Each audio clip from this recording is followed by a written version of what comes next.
everyone, I'm Lilah McDonald, a teenage social entrepreneur and founder of Water Us. I'm also host of NZ Business Magazine's podcast, Sustainably Ever After.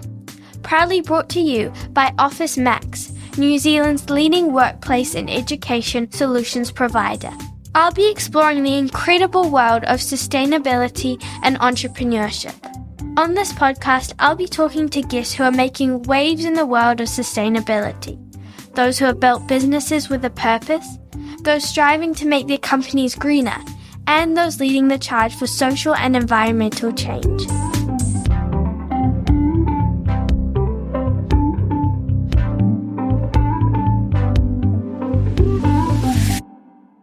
This episode, I will be talking to Kevin Obern, the Managing Director of OfficeMax, New Zealand's leading office supplies company, striving to make a positive change in New Zealand. At OfficeMax business accounts, pay less. Sign up at officemax.co.nz/payless. Let's get it done! T's and C's apply. Thanks for coming, Kevin. Oh, that makes me feel good. You introduced me like that. I'm very happy to be here. Good to see you. So can you tell me a little bit about your background and your journey to working at OfficeMax? Sure. I think based on the number of wrinkles on my face, it could be a really long story. So look, I was born in the UK. My parents emigrated here when I was about 10. And so I grew up, did all of my schooling here and mostly studied sciences. Went to university with a vision of becoming a doctor. I wanted to be a GP. But I didn't fancy 7 more years of study, so I gave that away and figured I'd like to get into sales. Went on my OE, fell into a job selling office products in the UK, and as a result of that, started a business with a couple of friends and colleagues. We grew that business over 12 years in the office products industry and sold it to an international acquirer. I then worked for that corporation for 5 years in the UK and in Europe, and then came back to New Zealand with my family and ultimately ended up working at OfficeMax twice. So the first time was in 2002, and that was in a sales leadership role. And then in 2012, in my current role as MD. So that's my truncated life story. So you've been working here since 2002? Off and on, yeah. I had a 2-year break and often did some other stuff. Okay. What was the sustainability in OfficeMax like when you first joined? So in 2002, probably not much consciousness, but what drove us to starting to have a real conscience in that sustainability space, people started to be aware of deforestation. People started to be aware that where products were sourced, potentially there were environmental concerns, orangutans having no home and things like that. So that's really where the journey started, from customer feedback going, we'd prefer to buy products that we know come from places where nature is not being, completely destroyed to enable us to have those products. So that was really the beginning of the journey. And 2002 is a long time ago now, before you were born. Yes. So it was from consumer demand. That's really interesting. Yeah. So now that you have more sustainability initiatives, do you find that helps with getting more customers and the loyalty? So it would be wrong to say that it's just become more fashionable. It's not really about that. I just think as a species, we've become more conscious that the things we do today really matter in terms of the impact on tomorrow. When I was growing up, New Zealand's a relatively big country with small population. So, there were dumps everywhere. People just use stuff and dump stuff, that whole linear kind of product thinking where you bought something, you used it, and then you threw it away. And so I think we've come a long way since then, in that we're now much more concerned about the sustainability, not only of what we buy and use, how we use it, where we buy it from, the kind of organizations that we trade with, whether they look after their people well, whether they themselves have got a social conscience. And so it's a more complex world than it was, but at least it's a world now where I think we're starting to really be conscious that what we do and how we behave and the things we buy and the things we sell really do matter for future generations. I've got grandchildren your age, and, for me, it's a dreadful thought that I, depart this earth, leaving them with an even bigger problem than we've got now. So, some of this mission at OfficeMax is driven by me, but it's just great that other people buy into the journey and our customers see it as really important as well. In fact, there are some businesses that, big businesses particularly, or government, that won't deal with us if we don't have good sustainable behaviour. So on that note, a couple months ago, I came here and I did a tour. I was very lucky enough to do a tour of OfficeMax's offices and the warehouse. Sure. And I saw the amazing things you're doing for sustainability. But for the listeners, could you explain what those are? Well, it's a very long list over that 20 years, and maybe I'll focus on some of the perhaps shorter term things. Some of the things we've done recently in the last couple of years, solar panels on the roof was one. People often worry about that because cost of implementation is quite high, and so the payback on it takes time. But of course, we're seeing electricity prices going up, so that reduces the payback period. That's been really exciting for us to do, and it's meant that on a good sunny day, about 24% of our electricity that we use in the business comes off the roof, and on a dull winter's day, about 19%. So the commerciality of that, because, in all of these things, we'd all like to do the right things, but we can't always afford to do the best things. But in that case, when we first looked at it, the payback was about 10 years. Payback now is about 7. And so the overall cost of putting it in was over $300,000, but it's saving us more than $35,000 a year in electricity cost. So that's one very obvious thing if you look at the building. At the same time, we did electrification of our fleet. And the fleet for us is two parts, really, the forklifts and the picking machinery that we use in our distribution centres. So they were gas-powered and some of them were diesel-powered. So we retired those, and we have a fully electric fleet of about 60 forklifts of various kinds. So that was a step down that same direction. And, of course, some of the electricity to feed them comes off the roof. And then our motor vehicle fleet, so we have about 150 salespeople on our sales team, and about 100 of those are on the road visiting customers. And so we looked at how we could reduce our carbon footprint there. And we moved from a fully petrol fleet to a fleet which is now a mixture of full EVs and also some the rest of the fleet is hybrids. So that's had a significant impact in terms of our carbon footprint, because about 50% of the carbon footprint came from motor vehicles of one kind or another. So in the end, reduced our carbon footprint by more than 25%, just changing the motor vehicle fleet. And actually it enabled us, I'm going to tell you a whole long story now. We have a strategy which we have revised in 2020, sorry, not 1920, I'm not that old. In 2020, it was to 25. And in it, we set ourselves a goal of carbon reduction, and we wanted to reduce it by 25% in that period. Good problem to have, but in 2023, we'd already exceeded the goal because we'd actually saved 53%. So we had to reset the target to 2025. And then, of course, we're in the process now of thinking about 2025 to 2030. We're not perhaps going to be able to make such big strides, but still important that we focus on some goals that we can deliver on just to continue that journey of carbon footprint reduction. So there are a couple of things. I mean, I can go on, but it's probably enough for you for now. What about like day-to-day things? I mean, you sell mainly stationery. Well, I know you do a lot more than that, but it often comes in plastic and a lot of packaging. How do you deal with that? Yes, so look, a number of things with all of our suppliers now. Part of sustainability for me is about educating others, right?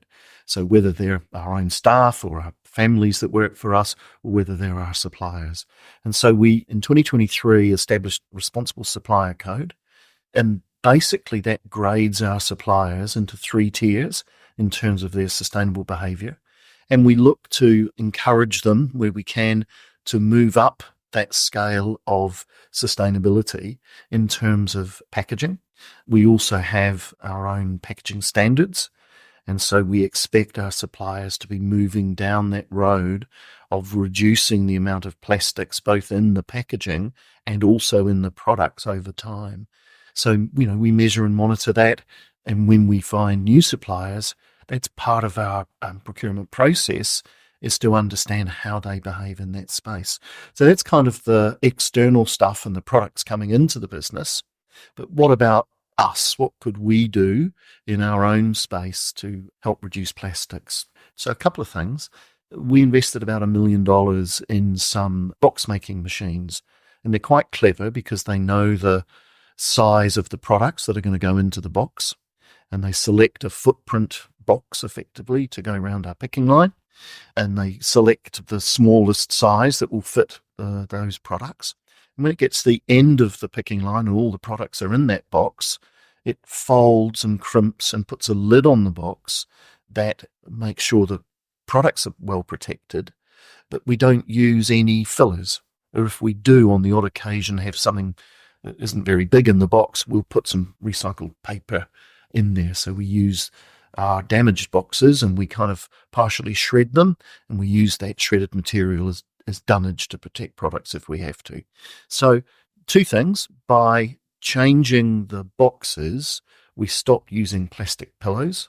And the other thing about it is, by reducing the volume of the boxes, it actually reduces our carbon footprint, because we can put more packages in a truck or a delivery vehicle, so the carbon footprint per box is much less.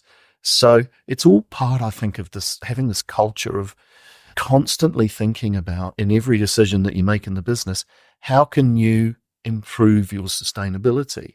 One of the other things we did, we sell a lot of photocopy paper. We would import somewhere between 30 and 50 40-foot containers of A4 white cut sheet paper every month. So big volumes. That product used to come in a wrapper that had a film on it, so you couldn't recycle the wrapper.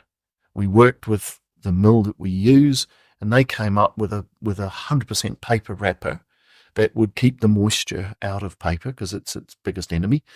And so the ream wrap became recyclable. So then we thought, well, what more could we do? Because the paper's recyclable, the box is recyclable, and now we've got a wrap that's recyclable, and we were the only company in New Zealand doing that. But we wanted to push it as far as we could. So then we said, if you think about a box of paper, it has a strap around it to hold it together and to enable you to carry it easily. But that was polypropylene, hard to recycle. So we worked with the mill and said, well, can we change this? How can we make this a recyclable product? So they did a whole bunch of work and came up with 100% paper strapping to go around the box. So now when customers buy OfficeMax copy paper, the whole unit is recyclable. The paper, the wrapper, the box, and the strapping, all recyclable. So those kind of initiatives are the things that, sad though it might seem to some, excite me, because it just means that we're taking another, and this is not a journey that's one giant leap, right? It's many thousands of steps, but every one of those things that you do just takes you to a better place. And so, we celebrate those things, and they're, worthwhile initiatives. That all sounds amazing, and particularly when I toured your warehouse, I found the boxing system very interesting. But like you mentioned, it's all very expensive. So what would you recommend for a smaller company that might not have that much to invest in sustainability, or might not have the power to, go to their suppliers like you do and say, you need to come up with a solution? What would you suggest they kind of do first on their sustainability journey? So look, there are, as I said before, 1,000 things to do. That when I talk to small businesses, the first thing I say to them is just do something. Because it looks so hard and it looks so complicated that people go, oh, look, it's just too hard. So just start with something small. Think about what you buy and where you buy it from. Could you use less? Now, as a company that sells things, that's a pretty dumb thing to say. But actually, reduction of what we use is a really important part of the sustainability journey. one of our problems in New Zealand is we're bits of cheapskates. So we try to buy the cheapest thing rather than the best value for money. And often the best value for money means you buy a product once and it lasts longer, but it cost you more in the first place. So part of that mindset, I think, as Kiwis, we have to change. Our landfills are full of cheap products, full of one-time use products that people bought for a cheap price. It didn't last very long and they threw it away. That's just dumb, right? So that for us at OfficeMax, it's about trying to provide people with value for money. We're not necessarily the cheapest products, but they're products that will be more than just fit for purpose. They'll do a really good job, and we expect them to last longer. So that's one of the things. Buy products as infrequently as you can. Secondly, when you buy products, buy them from companies who have a good sustainability track record themselves, because you can be reassured that if you buy from us, you'll be buying products that have been through a rigorous process to try and find the best product at the best price, but more than that, source from a company that's got its own good, positive sustainability record that treats its employees well. And we've sourced those products deliberately with our own sustainability goals in mind. So be careful about who you deal with. And I think the third thing is, within a small business, it's very possible to think about things like, when you buy your electricity, where do you buy it from? In New Zealand, we're very lucky because electricity production is pretty green anyway. But think about who you use as a supplier, not only of products, but of all the services that you buy. If you have a cleaning company come in, what kind of products do they use? Do they use products that are bad for the environment, or do they use products which are more sustainable? So all of the services and products, think about who you deal with. And then the last piece of the journey really is around, we focus a lot on recycling, but actually recycling's not the primary objective here. The primary objective is reduce, reuse, and then recycle. And it's in that order deliberately. So buy less stuff, reuse what you can. So where you can reuse a product, reuse it. Buy refillable bottles, for example. If you've got a spray bottle, buy a reusable spray bottle, and next time you go, don't buy another spray device, just buy the refill. So it's lots of little things like that that enable people then to just start their minds on the journey about what they can do, rather than it's all a bit too complicated and hard. And then I think the last thing is, if you're going to recycle, it's not hard, separate waste and, dispose of it responsibly. Anything that can be recycled, cardboard and paper and certain plastics, utilize those opportunities and try to minimize waste. One of the things we did here was we took rubbish bins away from every desk. Nobody in OfficeMax has a rubbish bin. They have a little thing we call a cube, and it is literally just a little cube. And it was really to focus their minds on how little waste could they produce. And it kind of forces you, when you've got, 5 sheets of paper, you can't fit them in the little cube, right? You've got to go and put them somewhere else. And so again, it's those little tiny steps that just make a big difference. I think that's a great idea. So you mentioned before the Kiwi mindset of buying things and throwing them out. Did you see when you were working overseas a different mindset? And do you think there's anything we can learn from the way that they're doing it overseas? Yeah, I think if you visited Germany, you would see that sustainability's been entrenched in their national psyche for 30 years. They're way ahead of us in everything. When they build a house in Germany, the recycling bins are just part of the build. Nobody has a house that doesn't have bins for food waste, for recyclable products, for waste product. They have a much better, more common infrastructure around the treatment of waste. So in New Zealand, we've only just adopted common standards across all of our councils to process recycling and waste in the same way. So I'm fortunate I have a holiday place on the Coromandel. The way that I had to sort my recycling on the Coromandel was completely different to the way that I had to sort my waste in Auckland. So at least we've taken a first step down that commonality, which the Germans and many of the European countries have. They've had a consciousness of it, I think, because they've got much more dense populations. They have much less green space. And we've been spoiled in New Zealand, having 109,000 square kilometres of space and only a few million people. So we've had all of this room. We celebrate our greenness, and yet we've been pretty badly behaved over time with dumping loads of stuff that we could have done better. That's the reality. So as we've just been talking about, OfficeMax is doing a lot for sustainability, but I know it's owned by a large investment company. So how do you keep up with being sustainable while there's that pressure to make a lot of money? Yeah, it's interesting. I was reading a book recently about business, because I read lots of business books, and it talked about, if you'd asked me this question 20 years ago, I would have said to you, business is about making profit, and business is about providing and maximizing value to the shareholders. Business isn't quite like that anymore. Business is operated in a way that it has to have a social license to operate in whatever it does. And to earn that social license, you need to be a good corporate citizen. And so from our investors' perspective, they're highly supportive of our sustainability journey, because the value of our business isn't just about how much money it makes, but it's also about what it can do to give back to the society it operates in. And over time, the company that owns us will sell this business sometime in the future. Part of the value of the business is not just the bottom line, it's how good is the business? How good is it in terms of how well does it treat its people? How well does it manage its carbon footprint?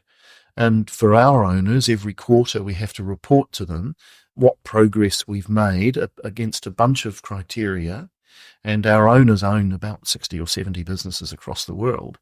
And all of those companies have to report in the same way so that they can consolidate up the progress that they've made and then report to their investors what progress has been made across the whole portfolio of businesses that they have. So it's not really the challenge that you might think it is if you've got an owner that's aligned with the journey that you're on. There may be other businesses which are just completely profit focused. And look, our owners want us to make money for sure. That's why they invest. But they don't want us to do it irresponsibly. Okay, well, that's good. What are some of the ways that you encourage other people to be more sustainable? So when you talk about other people, for us, it's a pretty broad spectrum. So we do a lot of business with schools. And so for me, getting the OfficeMax branded product in a kid's hand when they start preschool from a brand perspective is really important. But more than that, as kids go on the school journey, knowing that the products that mum and dad have bought for them come from a business that behaves well and that the products themselves have got good sustainable credentials, I think that's really where the journey starts in terms of, as I said before, part of our ethos as a business and part of our responsibility as a business is not just to buy and sell products, but it is to educate. And so starting with little kids all the way through the school journey is important. I think for our customers, talking to them about all the good things that we do to impress upon them that if we can do this, so can you. And from time to time, in fact, our sustainability lead and I were at a big school recently because they wanted to start to separate their waste. And so we said, well, come and visit you. So we went out and visited the school and we walked around and we talked about what they could do. And so they've ordered some, special bins for different parts of the school. And we looked at some other opportunities that they have to behave more sustainably. So that education is partly born of what we do and talking to others about it. For our suppliers, I've already mentioned we have standards that we expect them to meet and we want them to improve on those all of the time. And then for our own people, it's important that they understand the journey, because if they're picking products in our distribution centre, they need to know how to sort the waste.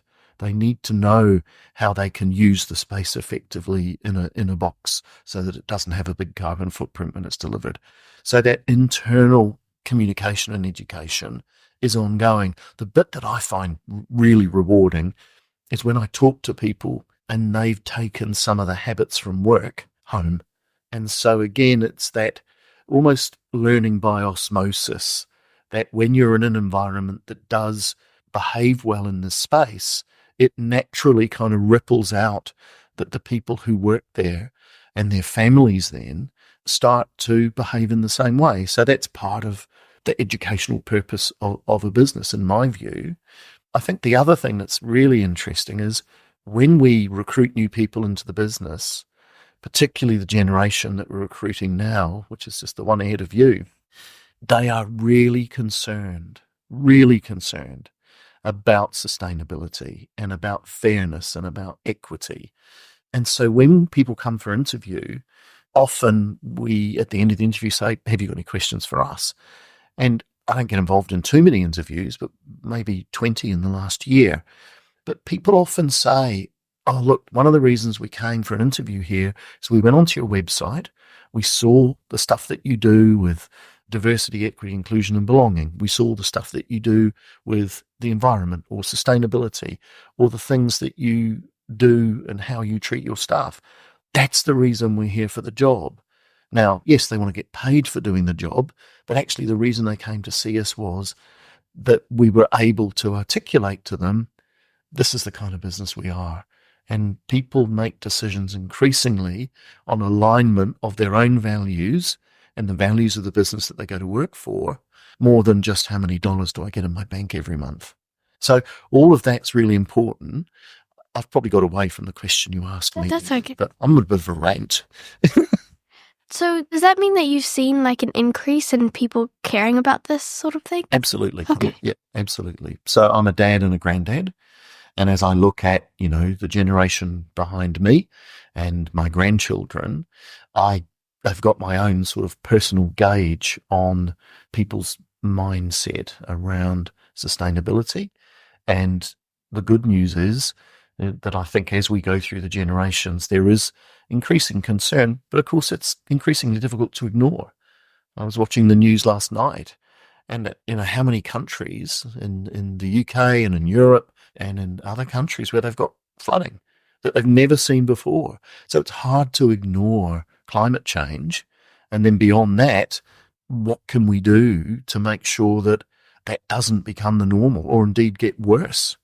Because I don't want to think of my grandchildren having to deal with forest fires and weather events and all of the other stuff that comes out of that in their lifetimes. Unfortunately, we've left it a bit late. And so already we're seeing the impacts of that. So yes, intergenerationally, that's a big word, we are, I think, seeing more sensitivity, more concern. And if you think of human beings as a species, we want continuity. But to have continuity as a species, we have to have an environment that we can all live in. And if we're contributing to a worse environment just for continuation of the species, we're undermining our own future. So everybody should have a conscience about it as far as I'm concerned.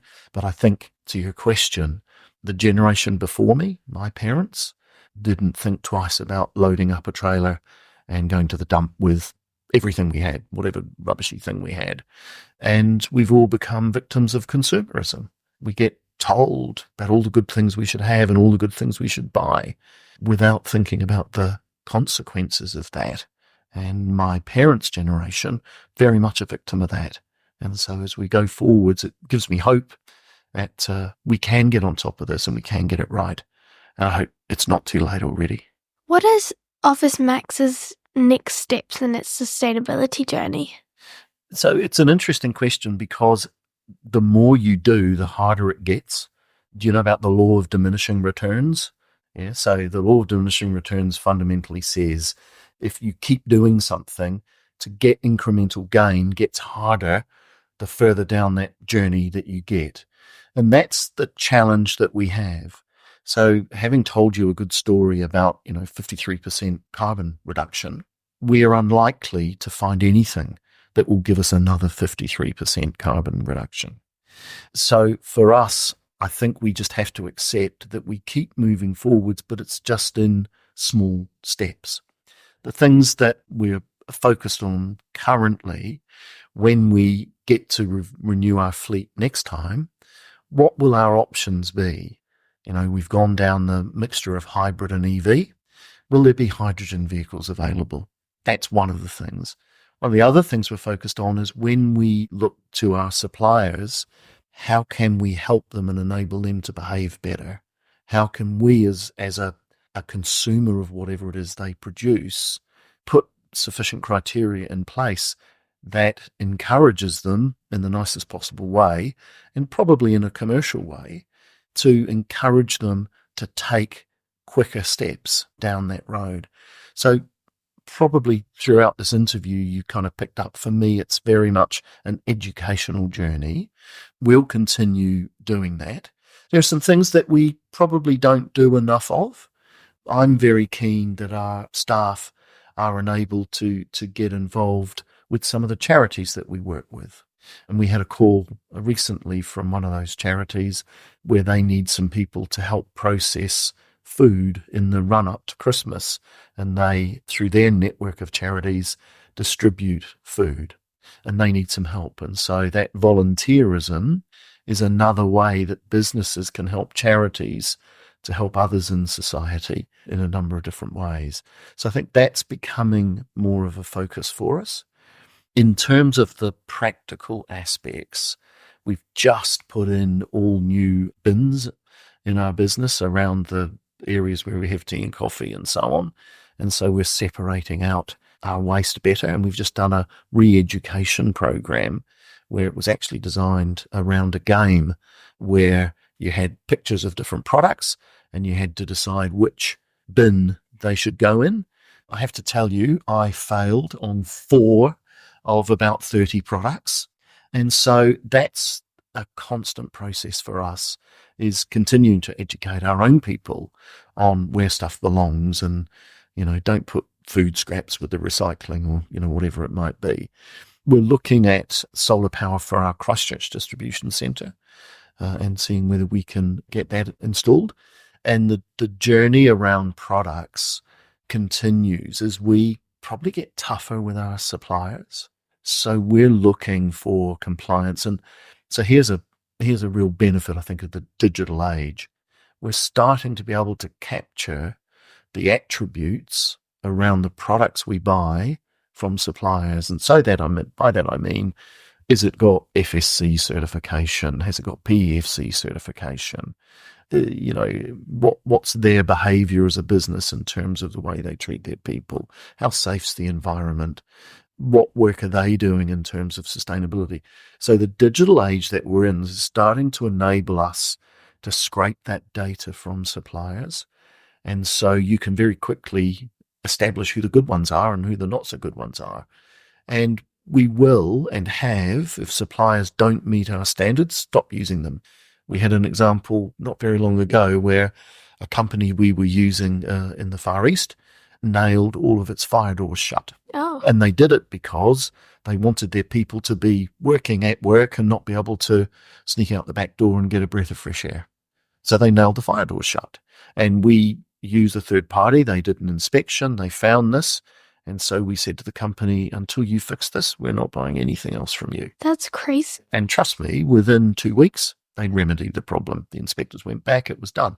So that commercial pressure that businesses can apply to badly behaved businesses, I think, is a lever that we certainly use and that other businesses can use as well.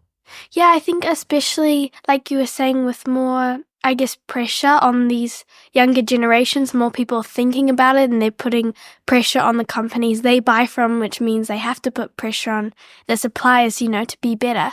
Have you seen any solutions recently to sustainability that you're most excited about?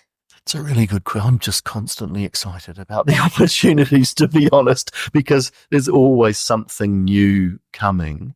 I think, that's a really hard question, Lilah. Something that I'm really excited about. I suppose when just in my role, I get to go to quite a lot of award ceremonies and things like that.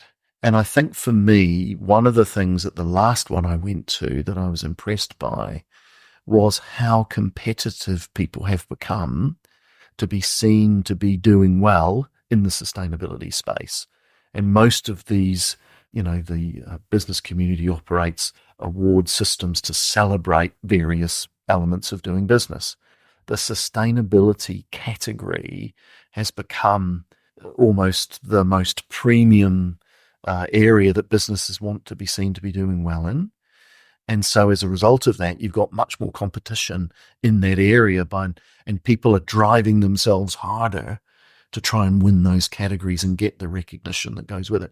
So I think from a business point of view, that's something I'm encouraged by. I drive an EV, and I'm also happier now that I can undertake most journeys without having to fret about where I'm going to charge my car. So my youngest daughter lives in New Plymouth. It's 370 k's roundabout. I might get there with my current vehicle, but I might have to fill up somewhere. Where am I going to do that? And what I'm finding now is more and more journeys that I'm doing, there are more and more options and more opportunities for EVs to top up. So I think we're, again, taking steps and moving in the right direction. It's never going to be quick enough, but I'm encouraged by those things. So like you said, a lot of businesses want to be seen as very sustainable. It's good for them. And unfortunately, sometimes, they're kind of pretending and they're trying to come across as more sustainable when they're not really. How does OfficeMax make sure that they're really making a difference? So you're talking about greenwashing? Yes. Yeah, it's not something we would ever want to do. So I think for OfficeMax, it comes down to a number of things. One, we want to have certifications where we can that don't come easily. So we've had ISO 14001 for a decade now. Prior to that, we had some certifications from Toitu, who's the government entity that has sustainable programs. So we've always wanted to not just say what we do, but to have some documentation to really prove what we do. And so we have a Forestry Stewardship Council chain of custody certification. So you could, in essence, buy a ream of paper from OfficeMax, and if you really wanted to know, we could trace it all the way back through the supply chain to the grove of trees, effectively, that the paper cane was made from.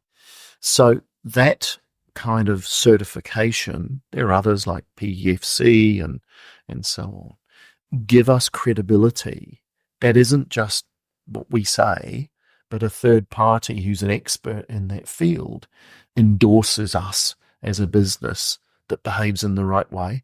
So I think that's really important in the journey. And it's something we're constantly working on, because if you think increasingly here's a really good example, customers want to know what the carbon footprint of the product that they're buying is. Well, it's really, really, really difficult to get back to that measure, because you have to know where it was made, how it was made, what the energy used to make it was, not just the product, but then those same questions about the packaging, then the transport once it's made, it's boxed, it's put on a truck, it's taken to a port, then you've got to know how long it sat there, then you've got to know the shipping journey, then you've got to know whether that ship stopped anywhere or not, then it arrives in New Zealand, then you've got to know the reverse of all of that to get to the carbon footprint of an individual product. So it's really, really hard. We've done well with our Scope 1s and Scope 2s, but those are Scope 3 measures. And so that's a really difficult journey, and not one that we or anybody has cracked yet. Whenever I meet sustainability people, Scope 3s are just the hardest thing to get real, genuine measures around. And you're going to have to ask me the question again, because I've forgotten what it was. How do you make sure that you're making a difference? And so the other thing I think that keeps us true is that we produce an annual sustainability report. And we've been doing that since 2019. And in that, we report all of the things that matter in ESG, around the environment, around sustainable things that we've done, our governance around that, and all of the things that we do in the social side as well as the environmental side. So that report goes out to our customers. It's publicly available on our website. So in that, we reinforce, I guess, the journey that we've been on, the successes, and indeed the failures. We don't always get it right. I think fear of failure is often the thing that holds you back from doing stuff. And we've got stuff wrong from time to time and had to go back and put it right. And so that sustainability report and what goes in it holds us accountable to ourselves, but also to all of our stakeholders. And so I think that's another part to it. So greenwashing is unfortunately out there alive and well. I see it every time I go to the supermarket. And, we have a government department that seeks to deal with really serious problems in that area. But, the whole system relies on people reporting. And most people are reluctant to go, oh, these people are saying this, but it isn't true. But actually, that's what we should be doing. We should be calling out bad behavior, calling out companies who make claims that aren't true and that they can't validate. And so for us, we're constantly working on that to try and find ways and means of validating that the product that we're selling is the best that we can possibly find because it's got these attributes. Customers, for example, can search on our website for sustainable product or the most sustainable product. Got a development coming out soon, which will make that even easier for them, which is an AI-based search tool. So customers will be able to say, what is the most sustainable copy of paper that you sell? And it'll take them there. In fact, I think it's already doing that, but we're just modernizing the way that it does it. So that also just keeps us true so that people can ask the question. And then we've got to be able to verify that what we say is true. And so just from a kind of common business principle, we think it's really important to be straightforward and to be open and to be honest and operate with integrity. It's important, yeah. Well, I can tell that you really care about making a difference in New Zealand. And you mentioned, wanting to do this to leave a better world for your children and grandchildren. What do you want your legacy to be for them? Legacy, that's a big question, isn't it? Look, I think in terms of what we're talking about, I'd like to think that they would remember a dad who tried to make a difference in this space. In their upbringing at home, much as I suspect it's true for you, you've been brought up to recognise the difference that you can make by making better decisions. So I think that's in this space important for me. I've taught them to grow vegetables. I've taught them to try and not buy excessively. It's very difficult, particularly I've got 2 daughters and 4 sons. My 2 daughters, want to be fashionable. Well, one of them is very good now at going to charity stores and buying clothes. And she's just in her 30s, and she has a 5-year-old little boy. And so his play gear isn't new. So it's those kinds of things that I think when you bring up children, you have the opportunity to educate them in a way to think differently. Having the latest, greatest label and changing with every fashion is not sustainable. It just isn't. So how can we accommodate that? Gosh, as a little boy growing up, my mother with her family, my other cousins, we shared clothes, right? So my kids do that. They swap clothes because the kids are at different ages and stages, and we're often the collection vehicle for somebody's gear that doesn't fit them anymore, and then we hand that on to other kids in the family that it does fit. I've got 9 grandchildren, so there's a bit of clothes to go around. So it's those kinds of things that I hope they remember me for, and also for being a good dad, yes, whatever that means. I've loved talking to you today and learning all about the amazing things that OfficeMax are doing for sustainability and how you're encouraging all of your customers to be more sustainable as well. Thank you so much for coming on. It's been a real pleasure, and good on you for the work that you're doing. Thank you. Let's hope people can learn some things from the podcasts. And, you've got a good piece of life ahead of you yet to keep on being a change agent. So good on you. Thank you so much. So if listeners want to find out more about OfficeMax, where should they go? Well, I think the website is the first place to go. So officemax.co.nz. and they can have a look at who we are and what we do. And ideally, while they're there, they might want to place an order as well. That'd be cool. Amazing. I'd also like to thank everyone listening. That was Kevin Obern from OfficeMax, and I'm Lilah McDonald. Thank you. A special thanks to sponsors of this podcast, OfficeMax, whose vision is to empower sustainable and successful workplaces.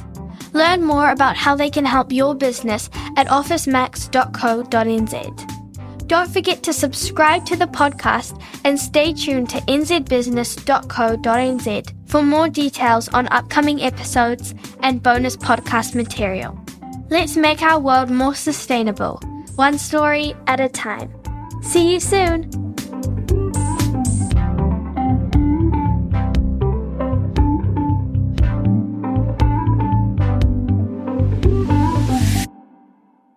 At OfficeMax business accounts, pay less. Sign up at officemax.co.nz/payless. Let's get it done! T's and C's apply.